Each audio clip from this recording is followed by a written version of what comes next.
Hello ಸ್ನೇಹಿತರೆ, EPFO ಖಾತೆದಾರರಿಗೆ ಒಂದು ಮುಖ್ಯವಾದ ಸುದ್ದಿ. ಜುಲೈ 1, 2025ರಿಂದ ಇಪಿಎಫ್ಒ 3.0 ಹೊಸ ನಿಯಮಗಳು ಜಾರಿಯಾಗಿದೆ. ನಿಮ್ಮ ಪಿಎಫ್ ಹಣವನ್ನು ಪಡೆಯುವ ವಿಧಾನವೇ ಬದಲಾಗಿದೆ. ಈ ಬದಲಾವಣೆಗಳು ನಿಮಗೇನು ತೊಂದರೆ ಮಾಡಲಿವೆಯೇ ಅಥವಾ ಅನುಕೂಲವೇ? ಬನ್ನಿ ಇಂದಿನ ವಿಡಿಯೋದಲ್ಲಿ ವಿವರವಾಗಿ ನೋಡೋಣ. ಹೊಸ ಸೌಲಭ್ಯಗಳನ್ನು ಬಳಸುವ ಮುನ್ನ ನಿಮ್ಮ ಖಾತೆಯನ್ನು ಸರಿಯಾಗಿ ಇಟ್ಟುಕೊಳ್ಳುವುದು ಅತ್ಯಗತ್ಯ. ಈ ಕೆಳಗಿನವುಗಳನ್ನು ಕೂಡಲೇ ಪರಿಶೀಲಿಸಿಕೊಳ್ಳಿ.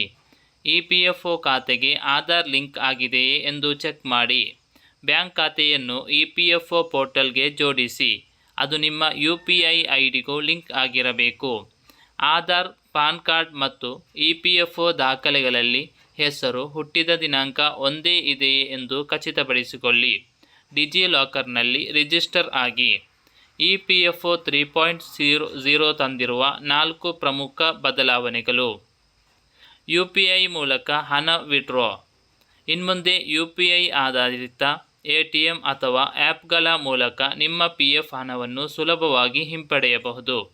KYC ಪೂರ್ಣಗೊಂಡಿದ್ದರೆ ತಕ್ಷಣವೇ ನಿಮ್ಮ ಬ್ಯಾಂಕ್ ಖಾತೆಗೆ ಹಣ ಜಮೆಯಾಗುತ್ತದೆ. ಆಟೋ ಸೆಟಲ್ಮೆಂಟ್ ಮಿತಿ 5 ಲಕ್ಷಕ್ಕೆ ಏರಿಕೆ. ಇನ್ನು ಮುಂದೆ 5 ಲಕ್ಷದವರೆಗಿನ ಕ್ಲೈಮ್ಗಳನ್ನು ಕೇವಲ 72 ಗಂಟೆಗಳಲ್ಲಿ ಯಾವುದೇ ಮ್ಯಾನ್ಯುವಲ್ ಪರಿಶೀಲನೆ ಇಲ್ಲದೆ ಆಟೋಮ್ಯಾಟಿಕ್ ಆಗಿ ಸೆಟಲ್ ಮಾಡಲಾಗುತ್ತದೆ. 25% ಕಡ್ಡಾಯ ಬ್ಯಾಲೆನ್ಸ್. ಹೊಸ ನಿಯಮದ ಪ್ರಕಾರ ನೀವು ಪೂರ್ತಿ ಹಣವನ್ನು ಹಿಂಪಡೆಯುವಂತಿಲ್ಲ. ತುರ್ತು ಸಂದರ್ಭದಲ್ಲಿ 75% ಹಣವನ್ನು ಮಾತ್ರ ಹಿಂಪಡೆಯಬಹುದು. ಉಳಿದ 25% ನಿಮ್ಮ ಭವಿಷ್ಯಕ್ಕಾಗಿ PF ಖಾತೆಯಲ್ಲೇ ಲಾಕ್ ಆಗಿರುತ್ತದೆ. ನಿವೃತ್ತಿ, ತೀವ್ರ ಅನಾರೋಗ್ಯ ಅಥವಾ 12 ತಿಂಗಳ ನಿರುದ್ಯೋಗದ ಸಂದರ್ಭದಲ್ಲಿ ಇದನ್ನು ಪಡೆಯಬಹುದು. ಈ ಹಿಂದೆ 13 ಕಾರಣಗಳಿಗಾಗಿ ಬೇರೆ ಬೇರೆ ದಾಖಲೆಗಳನ್ನು ನೀಡಬೇಕಿತ್ತು. ಈಗ ಅದನ್ನು 3 ವಿಭಾಗಗಳಾಗಿ, ಅಂದರೆ ಅಗತ್ಯ, ವಸತಿ, ವಿಶೇಷ ಹೀಗೆ ಸೀಮಿತಗೊಳಿಸಲಾಗಿದೆ. ಅನೇಕ ಉದ್ಯೋಗಿಗಳು ಸಣ್ಣ ಪುಟ್ಟ ಕಾರಣಗಳಿಗೆ PF ಹಣವನ್ನು ವಿಡ್ರಾ ಮಾಡುವುದರಿಂದ ನಿವೃತ್ತಿಯ ಹೊತ್ತಿಗೆ ಖಾತೆ ಖಾಲಿಯಾಗಿರುತ್ತದೆ.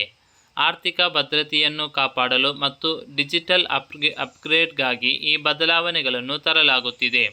ಈಗ ಯಾವುದೇ ದೋಷಗಳಿದ್ದರೂ ಕಚೇರಿಗೆ ಅಲೆಯದೆ OTP ಮೂಲಕ ನೀವೇ ಸರಿಪಡಿಸಿಕೊಳ್ಳಬಹುದು. ಈ ಹೊಸ ನಿಯಮಗಳ ಬಗ್ಗೆ ನಿಮ್ಮ ಅಭಿಪ್ರಾಯವೇನು? ಇದು ನಿಮಗೆ ಅನುಕೂಲಕರವೇ? ನಿಮ್ಮ ಅನಿಸಿಕೆಗಳನ್ನು ಕಮೆಂಟ್ ಬಾಕ್ಸ್ನಲ್ಲಿ ತಿಳಿಸಿ. ಹೆಚ್ಚಿನ ಮಾಹಿತಿಗಾಗಿ ನಮ್ಮ ಚಂಚಲ್ ಮೀಡಿಯಾ ಚಾನಲ್ ಸಬ್ಸ್ಕ್ರೈಬ್ ಮಾಡಿ ಸಹಕರಿಸಿ.